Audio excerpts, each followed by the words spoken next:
Pesardos Gelombang 1 tahun 2025.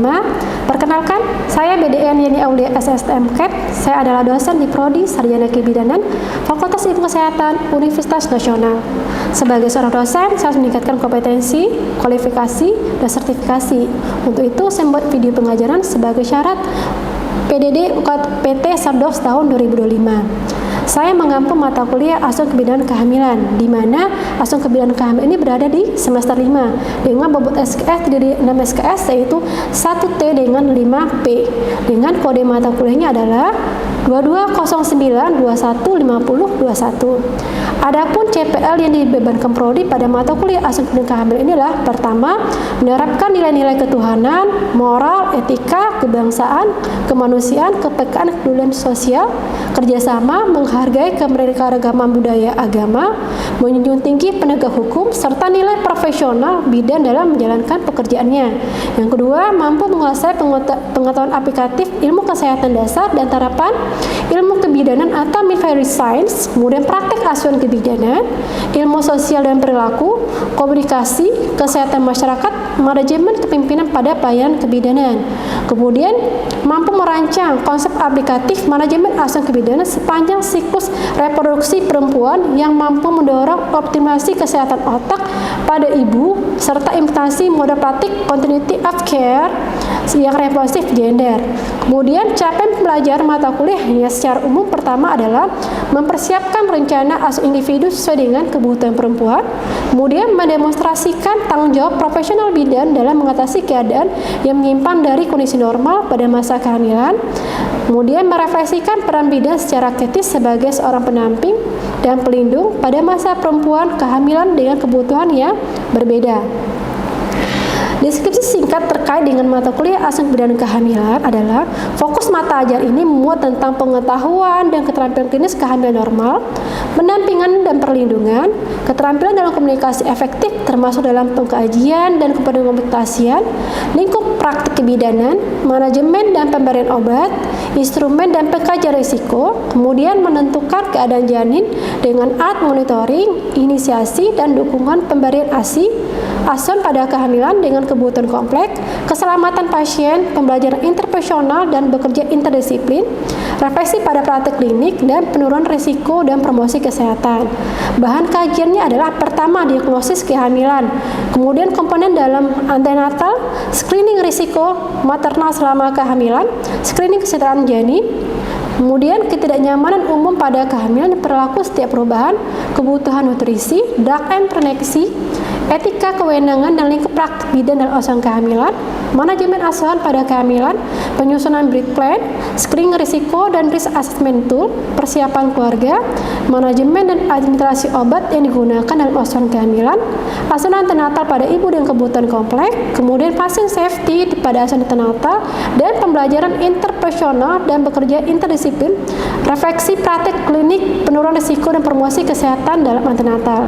Untuk referensi sendiri, saya menggunakan 10 buku ya, atau ada 10 buku. Salah satunya adalah buku saya sendiri bersama tim, itu Agustini RADKK Asuhan Kebidanan Kehamilan, yang wajib dimiliki oleh mahasiswa. Kemudian juga di sini ada jurnal pendukung yang saya masukkan ke dalam asuhan kebidanan kehamilan. Kemudian di sini syarat untuk mengikuti mata kuliah asuhan kebidanan kehamilan ini adalah mahasiswa wajib lulus mata kuliah anatomi dan fisiologi organ reproduksi, kemudian mahasiswa wajib lulus mata kuliah konsep kebidanan. Biasanya di pertemuan pertama saya akan bahas tentang kontrak perkuliahan, kemudian tujuan perkuliahan, kemudian ketentuan perkuliahan dan bobot tugasnya. Di sini untuk mata kuliah asuhan kebidanan kehamilan saya menggunakan metode pembelajaran secara ceramah, diskusi, dan demonstrasi. Demonstrasi biasanya saya lakukan di laboratorium. Kemudian untuk tugas biasanya mahasiswa ada tugas individu dan tugas kelompok. Untuk asuhan kebidanan kehamilan ini terdiri dari 16 kali pertemuan ya, yang dimana untuk UTS itu pada pertemuan 8 dan UAS itu ada di pertemuan 16.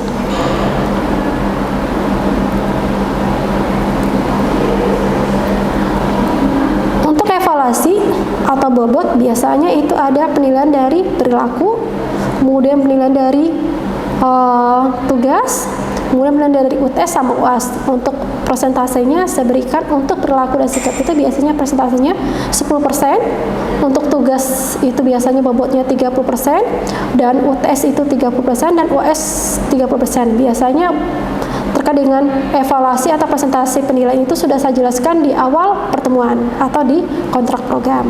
Demikianlah pemaparan singkat saya terkait dengan asup dan kehamilan. Kemudian saya juga membuatkan video pengajaran secara offline. Mari teman-teman silakan menyaksikan video pengajarannya. Terima kasih. Oke, assalamualaikum warahmatullahi wabarakatuh. Waalaikumsalam warahmatullahi wabarakatuh. Selamat siang. Masih semangat?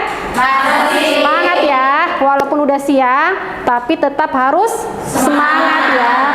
Oke, sekarang kita masih masuk di mata kuliah apa? Asuhan kebidanan pada kehamilan ya. Di sekarang kita masuk di pertemuan yang kelima ya.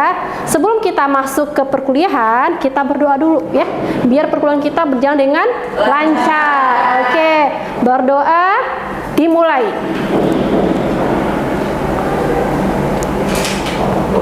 Oke, berdoa selesai ya. Kita masuk ya ke pertemuan kelima. Oke, sebelum masuk ke pertemuan kelima, saya absen dulu nih. Hadir nggak semua nih?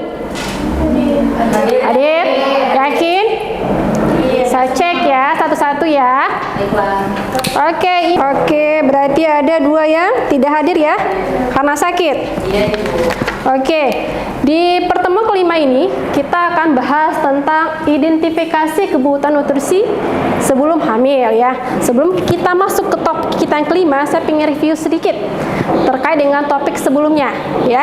Topik sebelumnya kita membahas tentang ketidaknyamanan pada ibu hamil. Apa aja? Ayo. Oke, tunjuk tangan. Jangan bareng-barengan, saya ingin tunjuk tangan. Oke. Mual, Bu. Mual atau kalau mual apa istilahnya? Morning sickness. Ya, mual itu adalah emesis. Tapi kalau misalnya morning sickness itu adalah mual yang terjadi pada pagi hari ya. Jadi setiap pagi ibunya mual dan muntah. Apalagi ketidaknyamanan pada ibu hamil yang udah kita bahas pada minggu kemarin. Pusing? Ya, boleh ya. Kemudian apa lagi? Susah tidur, benar. Apa lagi? Ayo. Hah? Mood swing ya. Ya, jadi banyak ya ketidaknyamanan yang terjadi pada ibu hamil. Pertama ada morning sickness ya, kemudian ada pusing, kemudian ada yang gangguan tidur, ada mood swing ya, ada juga nyeri punggung ya, karena semakin besar usia kehamilan menyebabkan postur tubuh itu berubah menjadi lordosis ya, sehingga menyebabkan nyeri pada punggung pada ibu hamil ya. Oke ya, kita masuk ya ke pertemuan yang kelima terkait dengan identifikasi kebutuhan nutrisi pada ibu hamil ya. Nih di bahasanya yang akan kita bahas pada minggu ini adalah pertama, pentingnya persiapan nutrisi sebelum hamil ya. Yang kedua, bagaimana nutrisi sebelum hamil mempengaruhi kesehatan reproduksi dan kehamilan bagi ibu hamil ya.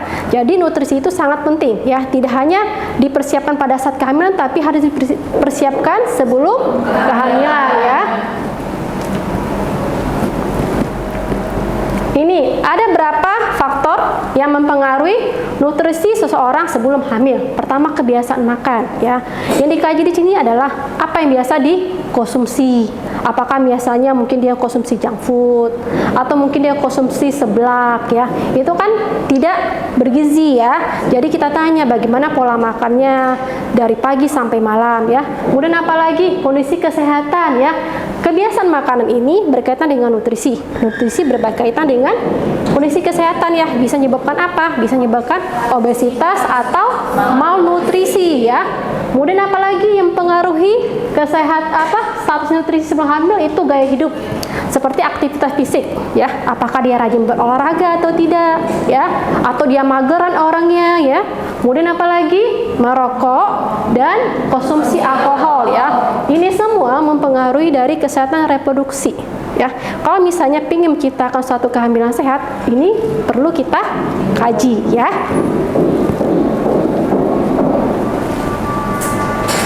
Nih, ada berapa nutrisi ya yang dibutuhkan pada saat sebelum hamil ya. Ini nanti bisa kita berikan edukasi kepada ibu hamil ya. Pertama apa? Ada asam folat. Asam folat gunanya buat apa? Buat mencegah terjadinya kecacatan ya. Asam folat itu banyak sumbernya. Bisa dari mana aja? Ayo, ada yang tahu nggak? Asam folat bersumber dari apa saja? Buah-buahan, apalagi? Yang tahu? Sayur-sayuran, ya apalagi? Dari protein hewani juga ada, dari daging-dagingan ya. Kemudian asam folat ini, kalau misalnya kita ingin mempersiapkan si pasien itu biar dia kehamilan sehat, kita menganjurkan si pasien untuk mengkonsumsi asam folat 3 bulan sebelum masa prakonsepsi.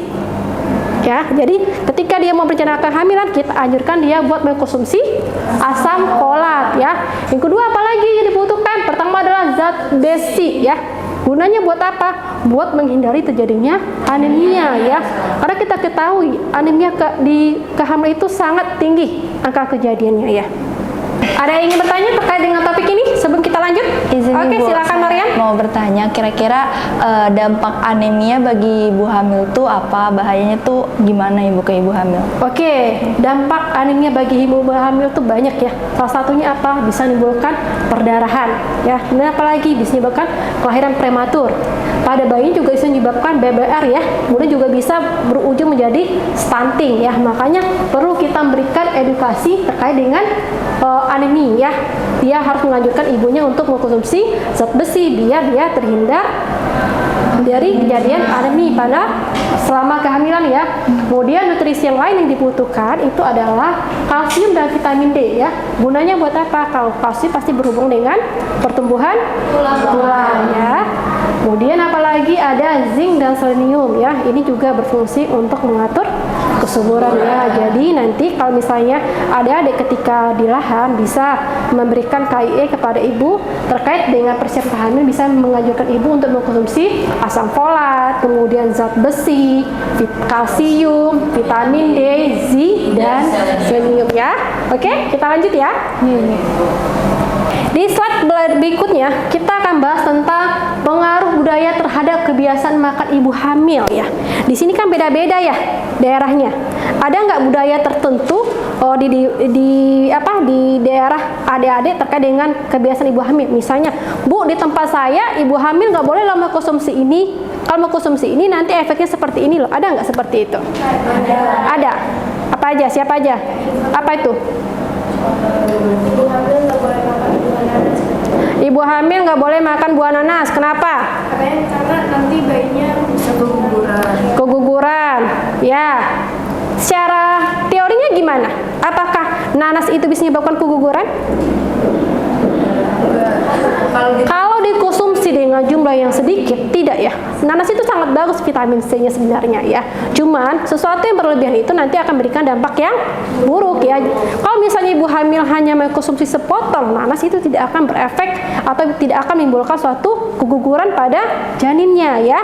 Apalagi budaya yang ada di tempat adik-adik nih yang berpengaruh terhadap kesehatan ibu hamil. Atau pernah dengar nggak? Ibu hamil tidak boleh mengkonsumsi ikan, nanti bau amis. Iya. Ada kan? Padahal kita ketahui bahwa protein itu sangat penting ya bagi pertumbuhan si janin, tapi malah dilarang ya. Jadi ada berapa pengaruh budaya itu juga mempengaruhi kesehatan dan nutrisi bagi ibu hamil ya.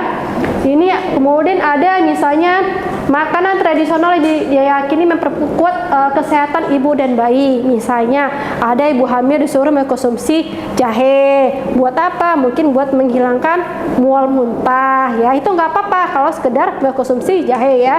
Tapi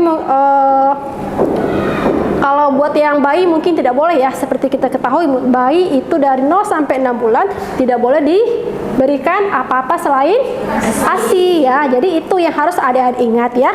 Nanti berikan konseling atau edukasi pada pasien ya bahwa bayi itu tidak boleh mengkonsumsi apapun sampai umur 6 bulan ke atas ya. Kemudian ada juga pengaruh ritual keagamaan atau ada istiadat terhadap kebiasaan makan ya. Apa contohnya? Ritual tersendiri ada nggak?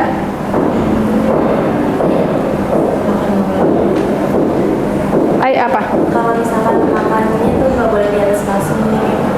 Ya, mungkin ada makannya tidak boleh di atas kasur, atau makannya tidak boleh di depan pintu ya. Itu merupakan satu ritual tersendiri ya dari adat atau kebiasaan budaya ya. Itu kadang-kadang budaya itu tidak bisa juga kita ubah ya. Cuman kita lihat ini budayanya membahayakan atau tidak terhadap kesehatan ibu hamil ya. Kalau sempat suatu budaya itu membahayakan bagi kesehatan ibu hamil, di situ peran adik-adik untuk memberikan edukasi ya, atau melakukan pendekatan kepada keluarganya ya.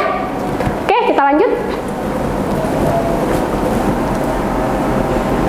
Ini ada berapa contoh pengaruh budaya pada nutrisi kehamilan beberapa negara. Pertama di Asia, biasanya konsumsi makanan herbal dan rempah untuk memperkuat tubuh selama kehamilan. Contoh seperti saya bilang tadi.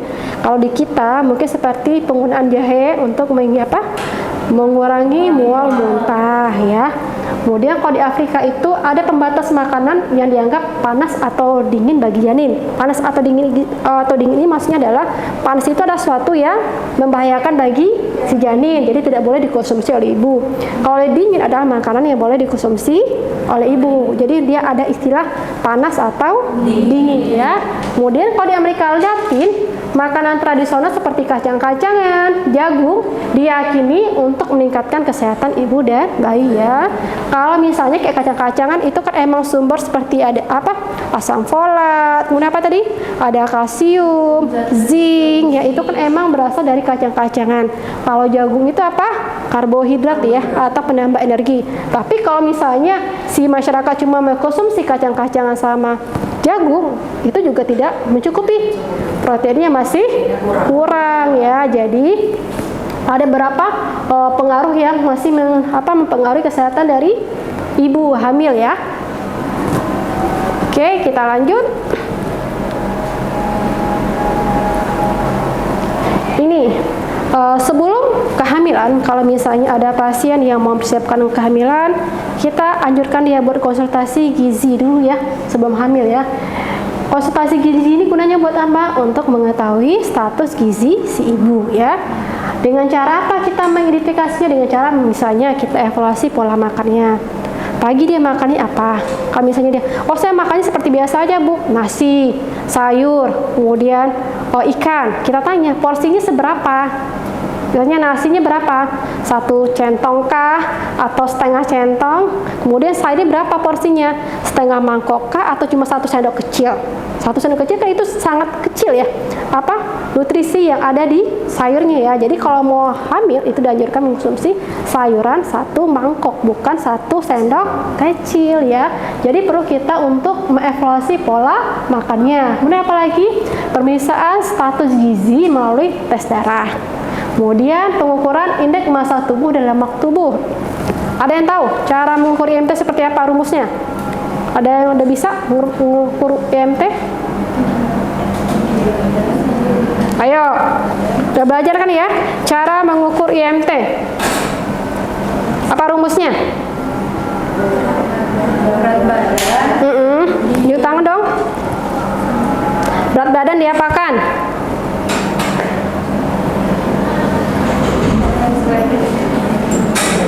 Oke, kalau lupa ada pulpen, ada apa? Spidol mana? Ada.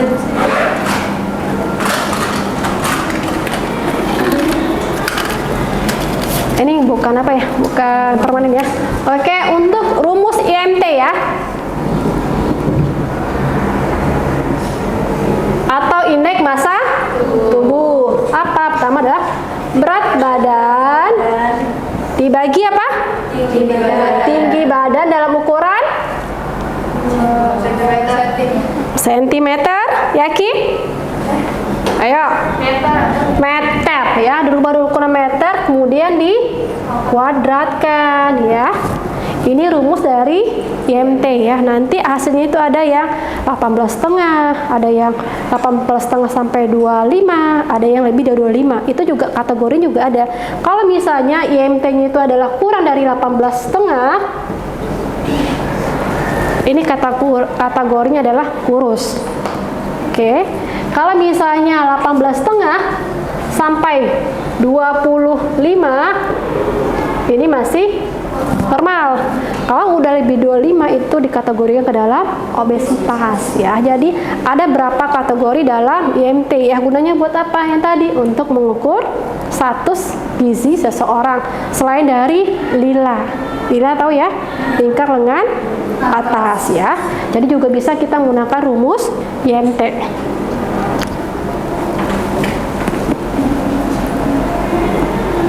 Nih ya, tadi kita udah mengkaji terkait dengan budaya. Ternyata budaya itu juga ada memberikan dampak positif bagi kehamilan ya. Dampaknya apa tadi? Seperti pemanfaatan bahan makan alami seperti apa? Sayuran dan buah segar ya. Biasanya kalau di daerah itu atau di desa, kita pasti kalau habis melahirkan atau ibu hamil itu disuruh mengkonsumsi sayuran dalam jumlah yang banyak ya. Dan rata-rata di desa itu pasti sayurnya masih segar ya. Misalnya kita disuruh mengkonsumsi apa?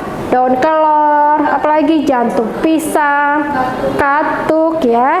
Itu berarti manfaat tadi ya. Manfaat dari apa? Budaya itu masih ada manfaat positifnya. Salah satunya tadi pemanfaatan bahan-bahan yang alami atau bahan herbal ya. Kemudian penggunaan rempah-rempah yang kaya antioksidan dan gizi ya. Contohnya apa? Rempah-rempah. Jahe benar. Apalagi kunyit itu juga bermanfaat ya. Apalagi kencur ya. Semuanya itu memiliki kandungan antioksidan ya dan gizi ya.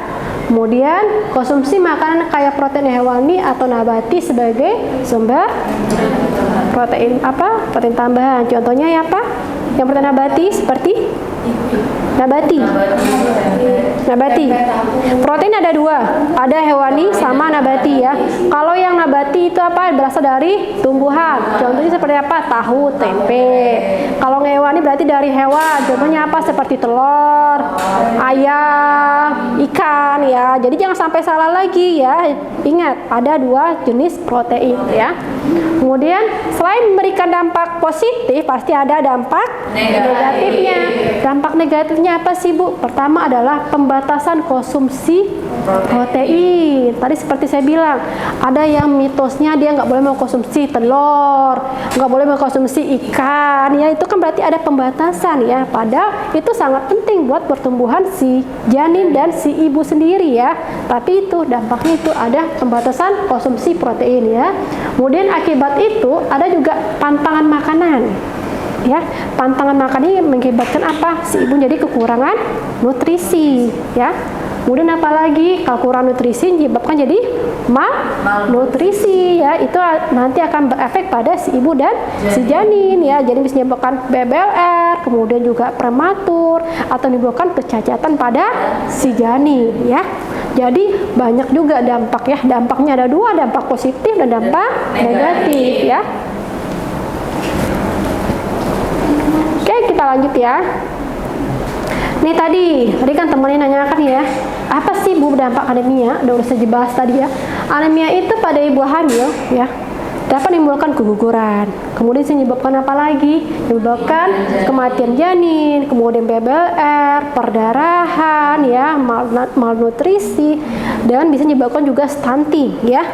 Kemudian dampak kekurangan gizi apa Bu? Ini, kalau udah kekurangan gizi berarti berhubungan dengan pertumbuhan janin. Menyebabkan apa? BBLR atau apa? Berat? Oke, pinter ya. Kemudian apa lagi? Bisa menyebabkan gangguan pertumbuhan. Dan efek yang terburuk bisa menyebabkan kematian pada janin ya. Jadi nutrisi atau gizi itu sangat penting ya. Dan harus kita tekankan itu sangat penting ya.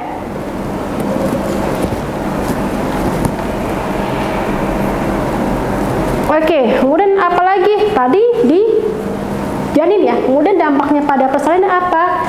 Saat persalinan ibu memiliki gizi kurang, otomatis dia berpeluang untuk SC.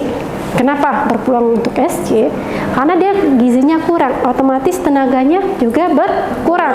Untuk melakukan persalinan normal itu butuh tenaga ya. Misalnya ibunya udah kelelahan, nggak ada tenaga, menyebabkan apa? Partus lama, partus lama kalau tidak ditangani menyebabkan apa? Kegawurutan pada si janin, ya ujungnya pasti melakukan SC ya. Makanya itu nutrisi itu juga memberikan dampak buruk pada saat bersalin ya, kalau misalnya dia kekurangan nutrisi ya. Kemudian bagi ibu nifas apa? Ibu nifas pasti masih ada apa? Laserasi ya, atau luka perineum ya. Kalau misalnya ibunya yang kurang gizi, itu juga akan memperhambat penyembuhan dari luka perineumnya tadi ya. Oke, jadi ini ya, gizi itu sangat penting untuk zat tenaga, zat pembangun, dan zat pengatur ya. Oke, kita lanjut nih. Tadi ya ada yang zinc ya. Zinc itu gunanya buat apa? Buat mencegah kualitas kesehatan sel darah, mencegah anemia, mencegah kelainan prematur ya. Kalau asam folat itu mengurangi risiko kecacatan pada bayi. Ya, jadi anjurkan ibu itu tetap mengkonsumsi asam folat dari 3 bulan sebelum prakonsepsi sampai nanti setelah dia melahirkan. Tetap dia harus konsumsi asam folat biar terhindar dari kecacatan pada janin ya, atau pada bayinya. Kemudian mencegah kelahiran prematur ya. Habis itu apa lagi? Membantu produksi DNA dalam sel tubuh ya, dan mencegah risiko penyakit jantung dan stroke ya. Kemudian ini ada berapa gizi, status gizi yang dibutuhkan tiap trimester ya. Kalau trimester pertama yang paling banyak dibutuhkan itu adalah energi, asam folat, zat besi, dan protein ya. Kemudian kalau trimester kedua itu dibutuhkan adalah energi, kalsium, vitamin D, dan protein. Trimester ketiga tetap membutuhkan energi, kalsium, vitamin D ya. Jadi harus ingat ya, zat gizi yang dibutuhkan setiap trimester ya.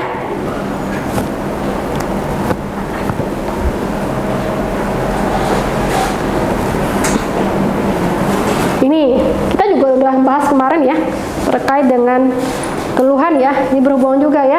Di trimester pertama biasanya ibu itu nafsu makannya akan berkurang. Kemudian dia mual, muntah. Otomatis apa? Nutrisinya juga yang masuk sedikit ya. Makanya kita perlu menganjurkan si ibu untuk makan sedikit tapi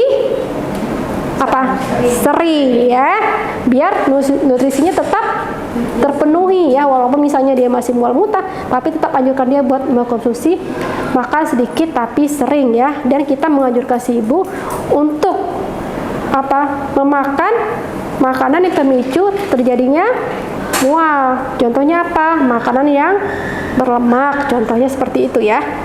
Kemudian di sini kalau trimester pertama itu kenaikan berat badan itu ada 1 sampai 2,5 kilo ya. Kemudian energi yang dibutuhkan itu ada sebanyak 2.300 kalori, proteinnya 6,5 gram, lemak 74 gram ya. KH-nya 340 gram ya. Berbeda dengan trimester kedua, biasanya trimester kedua itu kenaikan berat badannya bertambah ya, dari misalnya cuma 2,5 kilo trimester pertama, yang kedua itu biasanya udah naik jadi 5 kilo ya. Kemudian biasanya ibu tidak akan mengalami mual muntah lagi dan nafsu makannya sudah mulai meningkat ya. Di sini energinya juga bertambah ya, yang dari 2.300 menjadi 2.500 kilokalori ya. Di trimester ketiga berat badan udah bertambah juga ya. Kemudian di situ energinya hampir sama dengan trimester kedua, itu sebanyak totalnya 2.500 kilokalori ya. Oke, cukup sekian ya perkuliahan kita pada minggu ini. Kita ketemu lagi minggu depan ya. Saya akhiri dengan assalamualaikum warahmatullahi wabarakatuh. Sampai ketemu minggu depan. Waalaikumsalam warahmatullahi wabarakatuh. Oke. Nah, itu video pembelajaran mata kuliah asuh kehamilan yang sudah saya buat. Semoga bermanfaat bagi teman-teman dan mahasiswa. Saya akhiri dengan assalamualaikum warahmatullahi wabarakatuh. Terima kasih.